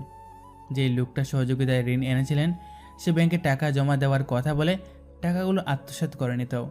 ছেলেটির বাবার নিজেদের একমাত্র জমি ছিল, সেটাতে কৃষি কাজ করে যা আয় হতো সেটা দিয়ে নিজেদের পরিবার চালিয়ে বাকিগুলো ব্যাংকের টাকা পরিশোধ করতেন। কিন্তু হঠাৎ করে একটা কোম্পানি এসে সে গ্রামের গরিব কৃষকদের জমিগুলো কেড়ে নিতে শুরু করে এবং সেখানে তারা নতুন একটা প্রজেক্ট চালু করার চেষ্টা করে। তখন সেই গ্রামের মানুষগুলো অনেক অসহায় হয়ে পড়ে। তারা কি করবে কিছু বুঝে উঠতে পারছিল না। সেই জন্য তারা সেখানকার অনেক গণ্যমান্য ব্যক্তিদের কাছে যায়, কিন্তু কেউ তাদেরকে সহযোগিতা করেনি, উল্টো ওই লোকগুলোকে সাহায্য করছিল। ওদের মধ্যে 4 জন ছিল। 4 জন মিলে তারা সেখানে একটা নতুন কোম্পানি চালু করার চেষ্টা করছিল। সেই 4 জনের মধ্যে প্রথম জন হলো আলতাফ চৌধুরী, দ্বিতীয় জন হলো শরীফুল ইসলাম, তৃতীয় জন হলো খালেদুর রহমান এবং চতুর্থ জন এবং তাদের টিমের লিডার কে জানো? তোমার বাবা রফিক চৌধুরী। তখনও তোমার বাবা এমপি হননি, রাজনৈতিক দলের সঙ্গে থাকতেন। তারা 4 জন মিলে এসে এই গ্রামে আতঙ্ক সৃষ্টি করে। কেউ তাদের সামনে বয়ে কিছু বলতে পারছিল না। তারা সেগুলো দখল করে নেয় এবং গ্রামের মানুষ অসহায় হয়ে পড়ে। সেই ছেলেটার বাবার জমি কিনে নেওয়া হয়। ছেলেটার বাবা অনেক কষ্ট করে জমিতে চাষ করে ব্যাংকের টাকা পরিশোধ করছিলেন, কিন্তু একদিন সেই ব্যাংক থেকে তার কাছে নোটিশ আসে একটা, যে ব্যাংকের মধ্যে কোনো টাকা পরিশোধ করা হচ্ছিল না। সেই জন্য ব্যাংক তার কাছ থেকে সব কিছু কেড়ে নেওয়ার হুমকি দিচ্ছিল। ছেলেটার বাবা তখন কী করবেন কিছু বুঝতে পারছিলেন না। তখন তিনি একদম অসহায় হয়ে পড়েন। ব্যাংকের লোকজন তার উপর চাপ সৃষ্টি করতে থাকে, কিন্তু ছেলেটার বাবা মা তাকে কিছু না বলে তারা দুজন মিলে সেটা সমাধান করার চেষ্টা করেন, কিন্তু তারা ব্যর্থ হন। অসহায় হয়ে তোমার বাবার কাছে যান, কিন্তু তোমার বাবা সেই অসহায় অবস্থার সুযোগ নিয়ে একটা জঘন্য প্রস্তাব দিয়ে বসেন। ছেলেটার মায়ের সাথে অবৈধ সম্পর্ক করার প্রস্তাব পেশ করেন ছেলেটার বাবার কাছে। একজন স্বামীর কাছে নিজের স্ত্রীর জন্য এরকম প্রস্তাব কেউ মেনে নিতে পারতো না। সেই জন্য ছেলেটার বাবা সেখানেই তোমার বাবার সাথে ঝামেলা শুরু করে এবং তোমার বাবা রেগে গিয়ে সেই লোকটাকে হত্যা করে ফেলেন। কিন্তু ছেলেটা অনেক বুদ্ধিমান ছিল, সে তার বাবার সাথে গিয়েছিল। সে নিজের একটা ছোট্ট মোবাইল দিয়ে সেটা ভিডিও করে। ছেলেটা যখন কম্পিউটার পেয়েছিল, এরপর থেকে সে বিভিন্ন কার্যক্রম শিখতে শুরু করে। এর মধ্যে একটি হলো হ্যাকিং। সে মুহূর্তের মধ্যে যে কোনো কিছু হ্যাক করে ফেলত, কারণ সে এসব নিয়ে অনেক গাটাগাটি করেছে। আর কেউ যদি কোনো জিনিস নিজের মন থেকে করে তাহলে সেটা খুব তাড়াতাড়ি সফল হয়। আমেরিকার বিখ্যাত বিজ্ঞানী স্যার জর্জ রিচার্ডস একটা কথা বলতেন, মানুষ যদি মন থেকে কোনো জিনিস চায় তাহলে তার পুরো পৃথিবী তাকে সেটা পাইয়ে দেওয়ার জন্য লড়াই করতে শুরু করে। সেই মানুষটার নিজেকে কিছু করতে হয় না, শুধু নিজের কাজের প্রতি ফোকাস রাখতে হয়। এবং ছেলেটা সেটা করেছিল, যার ফলে সে খুব কম সময়ের ভিতর কোনো প্রকার ট্রেনিং ছাড়াই হ্যাকিং শিখে ফেলে। এরপর তোমার বাবা সেই ছেলেটার মায়ের সাথে খারাপ কাজ করার চেষ্টা করেন, কিন্তু সেই মহিলা নিজের স্বামীর মৃত্যুর পর এরকম জঘন্য পাপ থেকে বাঁচতে কোনো কিছু না ভেবে আত্মহত্যা করেন। ফলে ছেলেটা অসহায় হয়ে পড়ে, সে কী করবে কিছুই বুঝতে পারছিল না। তখন সে তার ভিডিও নিয়ে তাড়াতাড়ি চলে যায় পুলিশের কাছে। পুলিশের কাছে গিয়ে যখন সেই ভিডিওটা দেখায়, তখন পুলিশ অফিসার তার দিকে তাকিয়ে বলেন, এই ছেলে, তুমি কি পাগল হয়ে গেছো? তুমি কার বিরুদ্ধে এই প্রমাণগুলো নিয়ে এসেছো তুমি জানো? শহর এলাকায় রাজনৈতিক নেতা, ওনার বিরুদ্ধে এরকম প্রমাণ দেখলে আমাদের নিজেদের চাকরি চলে যাবে। তুমি তাছাড়া এটা লুকিয়ে ফেলো, আর এইসব ব্যাপারে আর কোনো কথা বলবে না। ছেলেটা সেদিন কান্না করতে করতে পুলিশ অফিসারের পায়ে ধরে বলছিল, আমার বাবা মাকে মেরে ফেলা হয়েছে, আপনারা সবাই আমার বাবা মাকে যারা মেরে ফেলেছে তাদেরকে শাস্তি দিন। আমি আপনাদের পায়ে ধরি, তাদেরকে শাস্তি দিন, না দিলে আমি নিজেকে শান্ত রাখতে পারবো না, দয়া করে তাদেরকে শাস্তি দিন। কিন্তু পুলিশ অফিসার সেদিন অনেক নির্মম আচরণ করে সেই ছেলেটাকে তাড়িয়ে দেয়। ছেলেটা আসতে চাইছিল না, তখন পুলিশ অফিসার তাকে মেরে সেখান থেকে বের করে দেয়। এরপর ছেলেটা বাইরে চলে আসে। বাইরে চলে আসার পর কান্না করতে শুরু করে। কি করবে কিছুই বুঝে উঠতে পারছিল না। প্রভাবশালী মানুষগুলোর বিপক্ষে সে কিভাবে লড়াই করবে, কিন্তু তাকে যে করেই হোক লড়াই চালিয়ে যেতে হবে। এভাবে বসে থাকলে চলবে না, কারণ এই মানুষগুলো দিনের পর দিন নির্যাতন করে যাবে। সে সবে মাত্র ক্লাস 10-এ পড়া একটা ছেলে, সে কিভাবে এই লোকগুলোর বিপক্ষে লড়াই করবে? ছেলেটার একমাত্র অবলম্বন ছিল তার বাড়িটা, কিন্তু ব্যাংকের লোকেরা টাকা না পেয়ে সেই বাড়িটা দখল করার জন্য চলে আসে এবং তারা 1 বছরের সময় বাড়িয়ে দেয় কিছু অতিরিক্ত সুদ গ্রহণ করার আশায়। কিন্তু ছেলেটা নিজের বাবা মায়ের মৃত্যুর ব্যাপারে এত বেশি কষ্ট পেয়েছিল যে এসব নিয়ে সে আর চিন্তা করে না। 1 বছর সে একদম পাথরের মতো হয়ে পড়ছিল। কেউ কিছু এনে দিলে খেত, প্রতিবেশীরা তাকে দয়া করে সামান্য কিছু খাবার দিত, সেগুলো খেয়ে কোনো মতে নিজের জীবন বাঁচাতো আর সারাদিন শুয়ে শুয়ে কান্না করত। এভাবে দেখতে দেখতে 1 বছর পার হয়ে যায়। 1 বছর পর ব্যাংকের লোকেরা ভাবে এই টাকা আর কোনোদিনও পাবো না, সেজন্য বাড়িটা দখল করে নেয় এবং সেটা বিক্রি করে দেয়। এরপর ছেলেটার আর টাকার কোনো জায়গা থাকে না। সে কান্না করতে করতে সেখান থেকে বেরিয়ে আসে এবং সাথে করে নিয়ে আসে তার কাছে থাকা একমাত্র স্মৃতিশীল কম্পিউটার। শহরে আসার পর জানতে পারে এই 4 জন লোক শহরের অনেক বড় 4 জন ব্যবসায়ীর সাথে অনেক প্রভাবশালী ব্যক্তি। ওদিকে তারা সেই জায়গা দখল করে সেখানে একটা কোম্পানি করে ফেলে এবং তাদের কোম্পানি অনেক ভালো চলছিল। কিন্তু এই কোম্পানিটা যে গরিব মানুষের রক্তের উপর বানানো হয়েছে এটা কেউ জানতো না। সবাই তাদেরকে অনেক সম্মান করত, কিন্তু ওই মানুষগুলোর কি হলো যারা এইসব কিছু হারিয়েছে, যারা অন্যায়ভাবে নিজেদের জীবন দিয়েছে? তখন সেই ছেলেটা শহরে চলে আসে। শহরে আসার পর সে সিদ্ধান্ত নেয় আর ভালো পথে চলবে না, এখন তাকে ভয়ঙ্কর হতে হবে, তাদের মতো প্রভাবশালী হতে হবে। সেজন্য সে কম্পিউটারটা নিয়ে সারাদিন ব্যস্ত থাকতো আর সুযোগ পেলেই সেই মানুষগুলোর ক্ষতি করার চেষ্টা করত। এবং এক পর্যায়ে তার হ্যাকিং বিষয়ে এত বেশি দক্ষতা বেড়ে যায় যে সে মুহূর্তের মধ্যে যে কোনো ব্যাংক এবং বিভিন্ন সিকিউরিটি সিস্টেম হ্যাক করে ফেলতে পারত। এরকম প্রচেষ্টা চালাতে চালাতে এক পর্যায়ে সে অনেক ভয়ঙ্কর হয়ে ওঠে। সাথে প্রতিশোধের আগুনের কারণে সে একা বিভিন্ন সন্ত্রাসীদের আড্ডাখানায় গিয়ে তাদেরকে মেরে ফেলত, কারণ তার মৃত্যুর কোনো ভয় ছিল না, কারণ সে একা বেঁচে আছে, তার আপনজন কেউ নেই, সে মারা গেলে কিছু হবে না। এরপর ছেলেটা আস্তে আস্তে আরও ভয়ঙ্কর হয়ে ওঠে এবং যতগুলি ব্যাংক এভাবে অনৈতিকভাবে ব্যবসা করছিল গরিব মানুষদেরকে অতিরিক্ত সুদে লোন দিয়ে সেগুলো আদায় করার নামে তাদের সব কিছু কেড়ে নিয়ে আসছিল, সেই ব্যাংক থেকে টাকা হ্যাক করে নিয়ে বিভিন্ন গরিব মানুষ এবং অসহায় মানুষদেরকে সহযোগিতা করতে শুরু করে এবং সেই 4 জন লোকের উপর নজর রাখতে শুরু করে, কারণ তার মূল টার্গেট সেই 4 জন লোক এবং সে হয়ে যায় একজন ভয়ঙ্কর মাফিয়া। তবে সে একা, আর কেউ নেই তার গ্রুপে, যেখানে মাফিয়ারা তাদের বড় বড় গ্রুপ তৈরি করে, কিন্তু ছেলেটা একা সব কাজ করত, কারো সহযোগিতা নিত না, কিন্তু সে সবার সামনে এমনভাবে চলাফেরা করত যেন কেউ তাকে চিনত না। পড়াশোনার প্রতি তার ছোটোবেলা থেকে অনেক বেশি আগ্রহ, সেজন্য পড়াশোনা বন্ধ না করে পড়াশোনা চালিয়ে যেতে শুরু করে। যেহেতু এই কাজগুলো করতে হলে ইংরেজি জানা অনেক বেশি প্রয়োজন, কারণ বিভিন্ন বড় বড় হ্যাকের ক্ষেত্রে জানাটা খুবই আবশ্যক, সেজন্য ইংরেজি বিভাগে পড়াশোনা করতে শুরু করে। এভাবে দেখতে দেখতে আরও 3টা বছর কেটে যায়। তখন ছেলেটা সিদ্ধান্ত নেয় এবার সেই লোকগুলোর কাছ থেকে প্রতিশোধ নেবে। লোকগুলো এখন অসতর্ক হয়ে গেছে, কারণ এর আগে তারা সতর্ক ছিল, কারণ এতগুলো দিন পার হওয়ার কারণে তারা ভুলে গিয়েছিল তারা যে কত বড় অন্যায় করেছিল। সেই জন্য ছেলেটার প্রতিশোধ নিতে শুরু করে। একে একে তোমার বাবার বন্ধু সেই 3 জন লোককে হত্যা করে ফেলে, কিন্তু তোমার বাবা সব কিছুর উপরে ছিলেন, সেজন্য ছেলেটা সিদ্ধান্ত নিয়েছে তোমার বাবাকে ভয়ঙ্করভাবে মারবে। আর তুমি কি জানো সেই ছেলেটা কে? সেই ছেলেটা হচ্ছে তোমার সামনে দাঁড়িয়ে থাকা এই ছেলে। আমি হচ্ছি সেই ভয়ঙ্কর হ্যাকার এবং খুনি, যে নিজের পরিবারের খুনের প্রতিশোধ নেওয়ার জন্য দিনের পর দিন এরকম কাজ করে যাচ্ছিল। এখন তুমি বলো, তুমি কি চাও? তোমার বাবাকে যে মারতে চায় তার সাথে সম্পর্ক করবে? এই কথা শোনার পর রিয়া মাটিতে বসে যায়। সে কি বলবে কিছুই বুঝতে পারছিল না। তার বাবাকে সে এত বেশি বিশ্বাস করত, কিন্তু তার বাবা এরকম কাজ করবে সে কোনোদিনও ভাবতে পারেনি।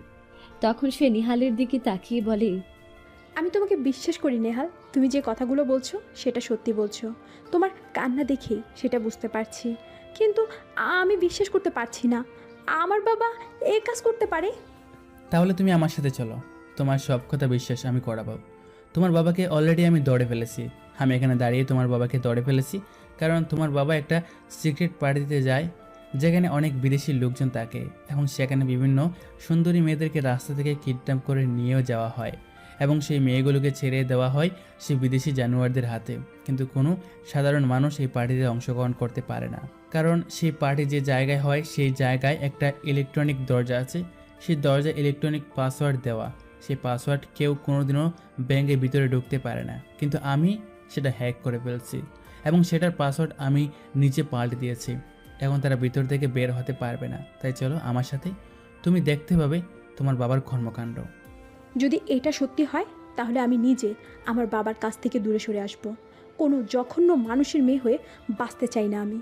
যদি আমার বাবা সত্যি এই কাজ করে থাকে তাহলে আমি বলছি তুমি ওই লোকটাকে মেরে ফেলো, আর যদি এরকম কাজ না করে থাকে তাহলে আমার বাবার উপর এরকম মিথ্যা অভিযোগ তুলবে না। রিয়া, আমি তোমাকে সত্যি বলছি, তোমায় অনেক আগে থেকে চিনি। তোমাকে এর আগেও আমি দেখেছিলাম, কিন্তু তুমি যে রফিক চৌধুরীর মেয়ে সেটা জানতাম না। আর আমিও তোমাকে ভালোবাসি, মিথ্যা কথা বলবো না, কিন্তু তুমি তোমার বাবার কাজের কথা শোনার পর আমাকে ভুল বুঝতে পারো, এজন্য তোমাকে কথাটা বলিনি। এই কথা শোনার পর আমি নেহালের দিকে কিছুক্ষণ তাকিয়ে বললাম, তুমি এটা কিভাবে বলতে পারলে না? তুমি কি আমাকে এইটুকু চিনলে? যদি আমাকে ভালোবাসো তাহলে কেন আমার মনের কথাগুলো বুঝতে পারলে না? আমি সব সময় সৎ পথে চলার চেষ্টা করব, তুমি আমাকে সব সময় সৎ পথে পাবে। যারা অন্যায় করবে সে যদি আমার নিজের মাও হয় এরপরও আমি তাকে ছেড়ে দিব না। কিন্তু রিয়া, আমার সাথে মায়া বাড়িয়ে কোনো লাভ নেই, কারণ আমি খুব তাড়াতাড়ি ফাঁসির দড়িতে ঝুলে পড়বো, কারণ চারদিকে পুলিশ আমাকে খুঁজে বেড়াচ্ছে। দিনের পর দিন আমি মানুষ খুন করেছি, কিন্তু কেউ আমাকে ধরতে পারেনি। এখন আমি চাই সবার সামনে সব সত্যিটা বলতে। সত্যিটা শোনার পর তুমি কি ভাবছো আমাকে ছেড়ে দিবে? আমাকে ধরে নিয়ে গিয়ে ফাঁসি দিয়ে দিবে? না নেহাল, আমি তোমাকে ছাড়া বাঁচতে পারবো না। তুমি এ কথাটা কাউকে বলবে না। তুমি বাবাকে শাস্তি দিবে, এরপর তুমি আগের মতো লুকিয়ে থাকো প্লিজ। তুমি সত্যি কথাটা কাউকে বলবে না, এতে করে আমার জীবন শেষ হয়ে যাবে। আমি তোমাকে ছাড়া বাঁচতে পারবো না নেহাল। এটা কোনোদিনও হতে পারে না রিয়া, কারণ তুমি আমাকে বলছো তুমি সৎ পথে চলার চেষ্টা করবে, এবং আমিও ছোটোবেলা থেকে এই কাজটা করে এসেছি। তাই আমি চাই না আর কোনো মিথ্যার আশ্রয় নিতে। আমি সবার সামনে সত্যিটা বলে দিব, কিন্তু আমার বিশ্বাস আমার কাজ দেখে আমাকে সন্ত্রাসী বলতে পারবে না। যদি কারোর মনে একটু মানবতা থেকে থাকে তাহলে আমাকে ছেড়ে দেওয়া হবে। আর যদি তোমাকে ছেড়ে না দেওয়া হয়? এ কথা বলতে বলতে রিয়া হাউমাউ করে কান্না করে দিয়েছে। আমি তখন তাকে শক্ত করে জড়িয়ে ধরে বললাম, যদি আমাকে ছেড়ে না দেওয়া হয় তাহলে তুমি ভাববে তোমার ভালোবাসার মানুষ সত্যের পথে চলতে গিয়ে জীবন হারিয়ে ফেলেছে। সে তোমার পাশে সবসময় থাকবে, কিন্তু তুমি তাকে স্পর্শ করতে পারবে না। কিন্তু সে ইচ্ছা করলেই তোমাকে স্পর্শ করতে পারবে। এখন চলো, দেরি হয়ে যাচ্ছে। নিহাল রিয়াকে নিয়ে চলে যায় তার বাবা যেখানে পার্টির আয়োজন করেছে সেখানে যাওয়ার পর সে আশ্চর্য হয়ে যায়, কারণ নিহাল খুব তাড়াতাড়ি দরজাটা খুলে ফেলেছিল। ভেতরে ঢোকার পর সে নিজেই বিশ্বাস করতে পারছিল না তার বাবার অবস্থা দেখে। তার বাবা মদ খেয়ে মাতাল হয়ে গিয়েছিল এবং চারপাশে বিভিন্ন প্রকার নেশার দুর্গন্ধ বের হচ্ছিল এবং সেখানে অনেক মেয়েকে নাচানাচি করতে দেখা যাচ্ছিল। এটা দেখার পর সে নিহালের দিকে তাকিয়ে বলে, তার মানে আমার বাবা সবার আড়ালে এরকম কাজ করে বেড়াচ্ছিল?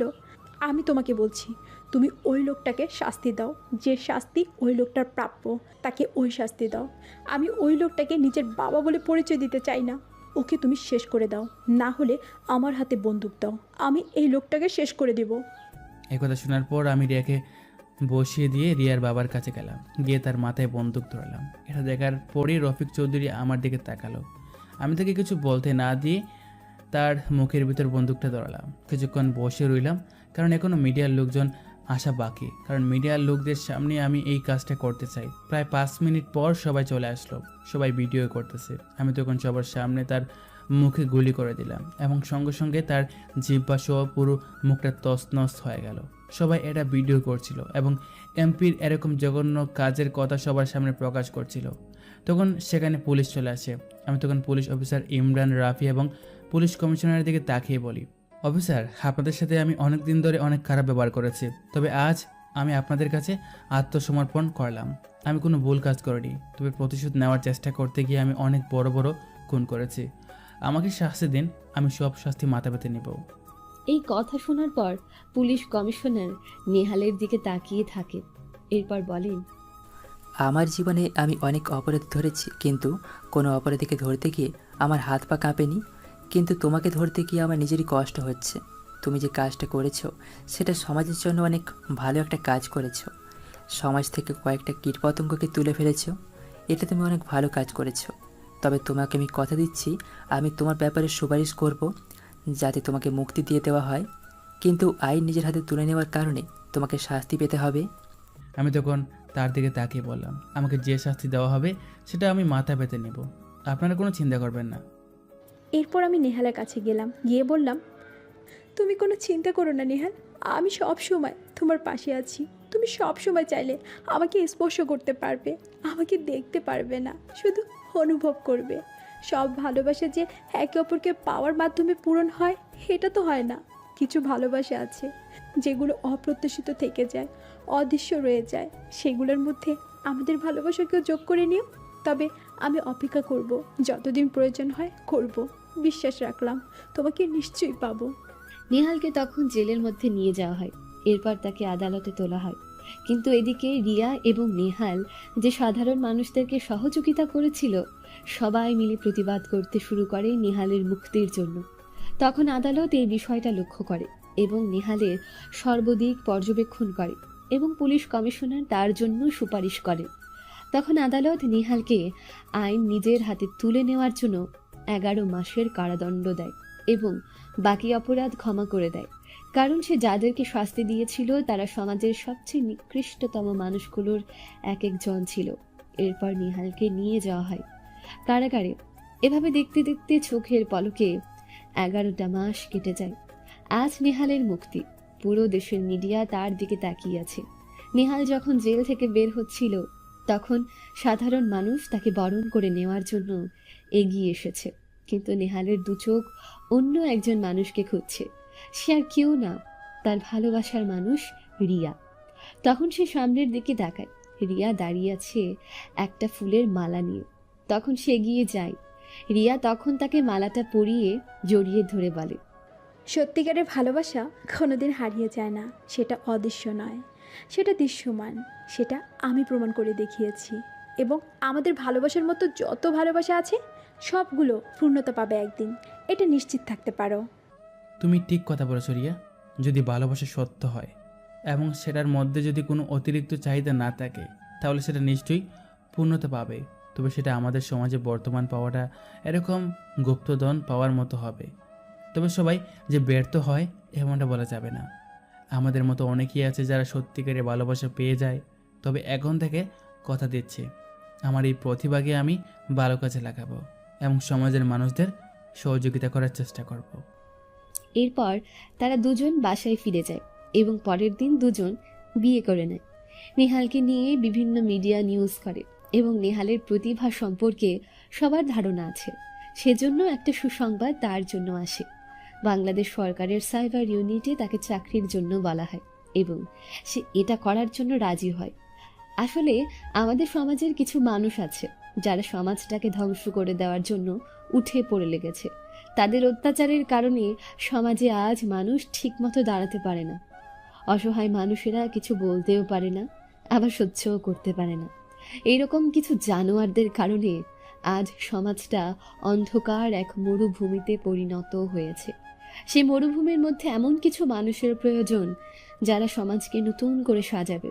সবাই যদি আমরা নিজের অবস্থান থেকে এগুলোর প্রতিবাদ করি এবং সমাজকে পুনর্গঠনের দায়িত্ব নিই, তাহলে আমাদের সমাজ থেকে একদিন অপরাধ শেষ হয়ে যাবে এবং নতুন করে সব কিছু সেজে উঠবে নতুন রঙে। এই প্রত্যাশা রেখে আজকের গল্প এখানেই বলা শেষ করছি। দেখা হবে পরবর্তী কোনো গল্পতে। সে পর্যন্ত কিন্তু সবাই ভালো থাকবেন, সুস্থ থাকবেন। আল্লাহ হাফেজ।